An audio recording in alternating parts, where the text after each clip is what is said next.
Worship एक हथियार है। वर्शिप कोई रिलीजियस प्रैक्टिस नहीं है। जैसे आके रिलीजियस प्रैक्टिस करते हो, हाँ भी गीत चल रहे हैं, चलो गीत गा लो तो। नो, वर्शिप एक हथियार है। ये एक वेपन है शैतान के खिलाफ, बीमारियों के खिलाफ। ये एक हथियार है। इसलिए हर एक सीरियस क्रिश्चियन वो टाइम पे चर्च पे आता है हमेशा। और वर्शिप करनी नहीं, वर्शिप को एंजॉय करना है, एक एक सेकंड, एक एक पल का। आमीन। नाच के, झूम के, तालियों के साथ, कैसे भी। दाऊद से बड़ा राजा कोई नहीं था। और लिखा वो लड़कियों की तरह नाचता था जब वर्शिप करता था। उसकी वाइफ कहती थी, क्या तू, उसमें बाइबल में लिखा कंजरियों की तरह नाच रहा था। उसने कहा, जिस परमेश्वर ने मुझे ऊंचा किया उसके लिए मैं और नीचा होऊंगा। जिसने तेरे बाप का सिंहासन मुझे दिया। आमीन। और हम सोचते हैं कि नहीं, मैं मोहल्ले का प्रधान हूं तो मैं ऐसे ऐसे डांस करूंगा तो क्या लोग सोचेंगे। और एक राजा कह रहा है कि मैं इतना नीचा बनूंगा ताकि खुदा मुझे और ऊंचा कर सके। मैंने देखा चर्चों में लोग वर्शिप नहीं करते, ताली नहीं बजाते, आराम से बैठते हैं। नाचना तो बहुत दूर की बात है। कभी हथियार आराम से देखा चलाते हुए, आराम से। कैसे चलता है हथियार? ऐसे चलाते तलवार क्या? शारीरिक तलवार क्या ऐसे चलाते हैं आराम से? ये कोई प्रॉप थोड़ी है जिससे डांस हो रहा है। उसी तरह से जो आत्मिक हथियार है, वर्शिप है, वो भी आप ऐसे नहीं कर सकते सोए सोए, अभी जागे हैं बस। क्योंकि ये एक क्या है? हथियार है। आमीन। यीशु मसीह को बोला, अब हमें प्रार्थना करना सिखा प्रभु। परमेश्वर ने कहा, जब प्रार्थना करो तो बोलो, हे हमारे बाप तू जो आसमान में, तेरा नाम। यानी जब प्रार्थना शुरू करो तो वर्शिप करो, कि तेरा नाम पाक माना जाए। यानी तो वर्शिप करो खुदाबंद की। उसके बाद अपनी प्रेयर रिक्वेस्ट बीच में रखो। एक सैंडविच बनाओ, एक बर्गर बनाना है वर्शिप का, थैंक्स गिविंग। बीच में प्रार्थना रखनी। अगर बर्गर की टिक्की ऊपर होगी और न्यूडल ऊपर होंगे, अच्छा लगेगा? उसी तरह प्रभु को भी अच्छा नहीं लगता जब आप चर्च में आते ही बोलते हो, प्रभु जी हाय आज जी चंगा करते ही प्रभु। आपने बर्गर की टिक्की ऊपर लगा दी, सैंडविच का आपने वो टमाटर ऊपर रख दिया और बुरा लग रहा है देखने में भी, खाने में भी। कहता, हे हमारे बाप तू जो आसमान में, तेरा नाम पाक माना जाए, तेरा राज्य आए, जैसे तेरी मर्जी। हाँ, आसमान में क्या पूरी होती है, बड़ी है ना, धरती पर भी हो। और उसके बाद कहता, मुझे माफ कर। Prayer request personal. क्योंकि महिमा, राज्य और पराक्रम सदा। फिर वर्शिप, वर्शिप से शुरू, थैंक्स गिविंग से शुरू, बीच में पर्सनल रिक्वेस्ट, वर्शिप और थैंक्स गिविंग से बंद। ये है सही प्रार्थना। हथियार, राइटली लड़ना, सही तरीके के साथ लड़ना और जीतना। आमीन। कुछ तो फर्क है गोल्ड मेडल लाने में और एक सेकंड से रह जाने में। कहीं तो टेक्निक का फर्क है, कुछ तो फर्क है ना। यही फर्क है आत्मिक तरीके से भी। जब हमें यह नहीं मालूम हमारे हथियार क्या है। एक वचन में पढ़ूंगा, प्रेरितों के काम, पंजाबी में जिसे बोलते हैं रसूलां दे करतब, इंग्लिश में एक्ट्स। प्रेरितों के काम 8 उसकी 26। फिर प्रभु के एक स्वर्गदूत ने फिलिप्पुस से कहा, उठ और दक्षिण की ओर उस मार्ग पर जा जो यरूशलेम से गाजा को जाता है। ये रेगिस्तानी मार्ग है। वह उठकर चल दिया और देखो, कूश देश का एक मनुष्य आ रहा था जो खोजा कुशियों की रानी कंदाके का मंत्री और खजांची था। वो आराधना करने को यरूशलेम आया था। अपने रथ पर वो बैठा हुआ था और यशाया भविष्यद्वक्ता की पुस्तक पढ़ता हुआ लौटा जा रहा था। तब आत्मा ने फिलिप्पुस से कहा, निकट कर इसके साथ हो ले। फिलिप्पुस उसकी ओर दौड़ा और यशाया भविष्यद्वक्ता की पुस्तक पढ़ते हुए सुना और पूछा, तू जो पढ़ रहा है क्या उसे समझता भी है? उसने कहा, जब तक कोई मुझे ना समझाए मैं कैसे समझूं? और उसने फिलिप्पुस से विनती की कि वो चढ़कर उसके पास बैठे। पवित्र शास्त्र का वो अध्याय जो पढ़ रहा था वो ये था कि वह भेड़ के समान वध होने के लिए पहुंचाया गया, और जैसा मेमना अपने ऊन कतरने वालों के सामने चुपचाप रहता है, वैसे ही उसने भी अपना मुंह ना खोला। हालेलुया। 35 में लिखा, फिर फिलिप्पुस ने अपना मुंह खोला और इसी शास्त्र से आरंभ करके उसे यीशु मसीह का सुसमाचार सुनाया। सब बोलो आमीन। 37 में आप अगर पढ़ेंगे तो उसने कहा, मैं विश्वास करता हूं, मुझे बपतिस्मा चाहिए। तो उन्होंने एक जगह लिखा, बपतिस्मा लिया। जैसे ही बपतिस्मा लिया, प्रभु का आत्मा फिलिप्पुस को उठा के लेके गया, और फिर उसने खोजे ने उसे कभी ना देखा। 40 में लिखा, फिलिप्पुस अशदोद में आ निकला और जब तक कैसरिया में ना पहुंचा, नगर नगर सुसमाचार सुनाता गया। तारीफ करो इस वचन के लिए। उसने क्या कहा? कहता, प्रभु के एक दूत ने फिलिप्पुस को उठाया, फिजिकली उससे बात की और कहा कि फलाने मार्ग में जा, एक रेगिस्तानी मार्ग है, वहां पे जा, और उसको बंदा जो तुझे मिलेगा उससे सुसमाचार सुना। लिखा, वो खोजा था, कंदाके की रानी की खजांची मंत्री था, बड़ी ऊंची पोजीशन पे रहने वाला था। और जब फिलिप्पुस उसके साथ रथ के साथ दौड़ा तो उसने देखा कि वो पुस्तक पढ़ रहा है यशायाह की, पर उसे समझ नहीं रहा। उसने कहा, समझाऊं? हाँ समझाओ। जब समझाया तो यीशु मसीह के बारे में बताया। रास्ते में उसने बपतिस्मा लिया। जैसे ही बपतिस्मा लिया, परमेश्वर का आत्मा फिलिप्पुस को फिर उठा के लेके गया और वो दूसरी जगह निकला, और जब तक उस जगह नहीं पहुंचा तब तक रास्ते में नगर नगर सुसमाचार को वो सुनाता हुआ फिरा।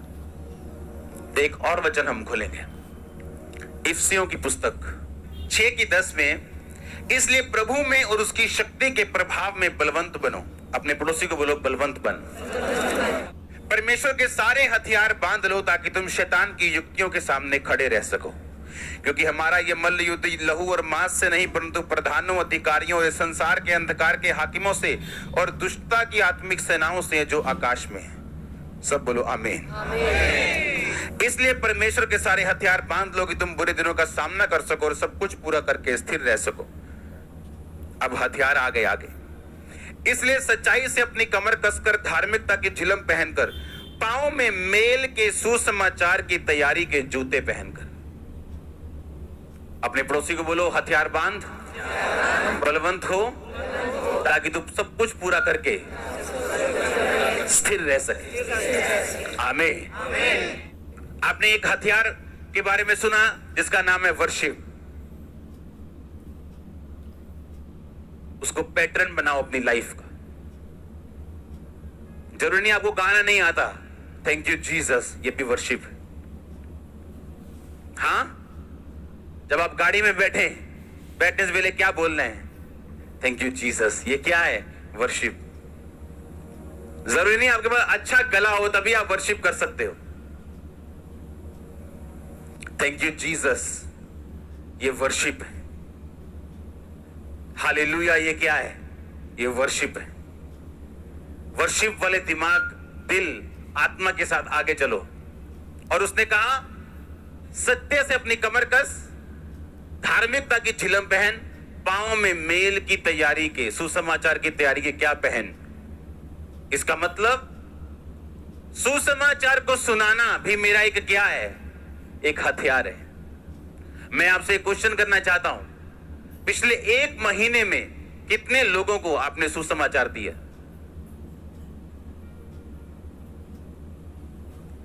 ऐसे आमने सामने कितने लोगों को आपने बचाया?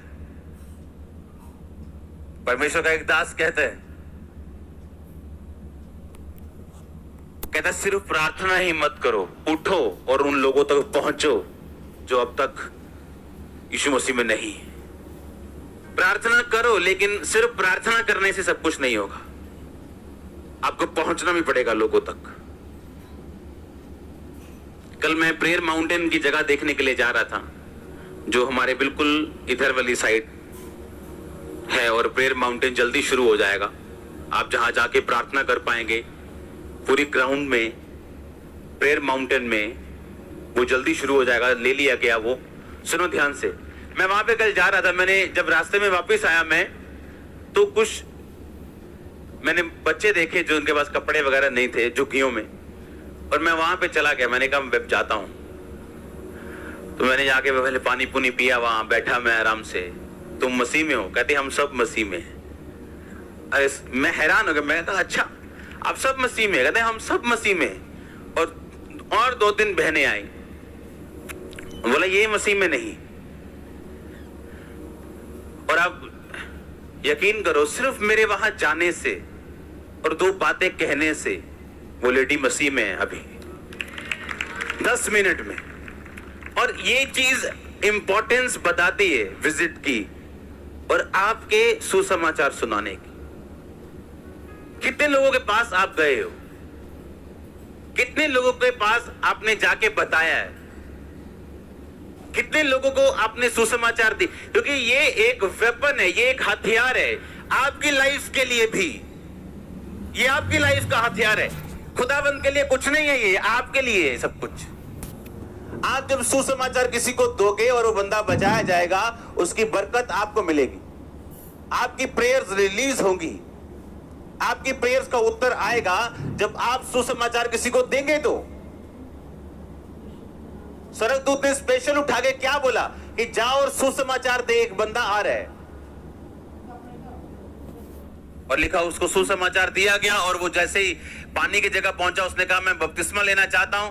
बपतिस्मा लिया, और जैसे ही बपतिस्मा लिया परमेश्वर ने कहा काम खत्म, निकल और दूसरी जगह जा। दूसरी जगह क्या लिखा? जहां वो गया रास्ते में जितने गांव आते थे सबको वो सुसमाचार सुनाता हुआ गया। हालेलुया।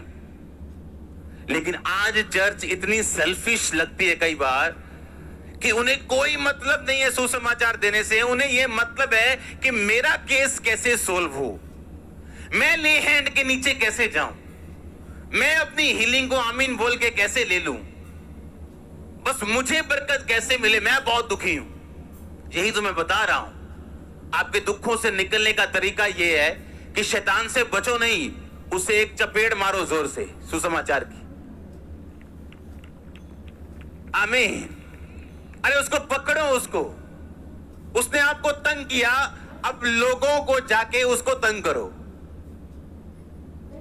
वो आपको पुश करना चाहता है, अब लोगों को जाओ मिलो और इस दुष्ट आत्मा को निकालो, उसके घर को खाली करो। ये है लड़ाई। ये लड़ाई नहीं है शैतान ने एक मारा और लम्बे पे आ गए, चलो जी खत्म। क्या हुआ? चर्च नहीं गए और यार वीजा नहीं आया मेरा। चर्च नहीं गए और यार मेरे साथ ये हादसा हो गया। अगर हादसों से आप रुकेंगे आप कभी कामयाब क्रिश्चियन नहीं होंगे। क्योंकि बाइबल कहती है, परमेश्वर कहता है जो धर्म के साथ जीवन बिताना चाहेंगे वो सताए जाएंगे। कहते तुम्हें कलेश से निकल के मेरे राज्य में प्रवेश करना पड़ेगा। आमीन। और इसीलिए मैं ये क्वेश्चन आपसे करता हूं, कितने लोगों को आपने बताया यीशु मसीह के बारे में इस महीने? कितने लोगों के पास आप गए हो? क्योंकि ये एक हथियार है, ये एक वेपन है शैतान के खिलाफ। आपका ये एक वेपन है, एक हथियार है। जब आप यीशु मसीह के बारे में लोगों को बताएंगे, ये वेपन है आपका, ये हथियार है आपका, और ये आपकी लाइफ को ब्लेस करेगा और आप ही को ये ऊपर करेगा और शैतान को निकालेगा। वर्शिप एक हथियार है। बाइबल पढ़ना, सच्चाई से अपनी कमर कसना, मतलब बाइबल को अपने दिमाग में भरना एक हथियार है। धार्मिकता की झिलम यानी हार्ट को सुरक्षित रखना, जो मैंने दिमाग में भरा हुआ वचन उसे हार्ट में मेडिटेट करना, ये एक हथियार है। और उसके बाद पांव में मेल की तैयारी के, सुसमाचार की तैयारी के जूते पहनना, ये एक हथियार है। लेकिन आज चर्च क्या अपने हथियारों में है या नहीं? इस चर्च से रोज बसें भर के सुसमाचार सुनाने के लिए लेडीज जाती हैं। बताओ कितने लोग आप आए हो? हफ्ते में 1 दिन या महीने में 2 दिन या 1 दिन मैं जाऊंगी उनके साथ। लाइफ इजी होगी अगर हम सेवा में होंगे तो। मैं आपको सच कह रहा हूं, सेवा में राइट सेवा करने वाले लोगों को वो आम दिक्कतें कभी नहीं आती जो आम लोगों को होती। उनकी प्रॉब्लम्स अलग होती, स्वीट वाली प्रॉब्लम्स कि चर्च 1 की 2 हो गई है, लोग विरोध कर रहे हैं, ये स्वीट प्रॉब्लम है। आमीन। लेकिन वो आम दिक्कतें जिनसे आम लोग निकलते हैं, वो उनसे नहीं निकलते। हालेलुया।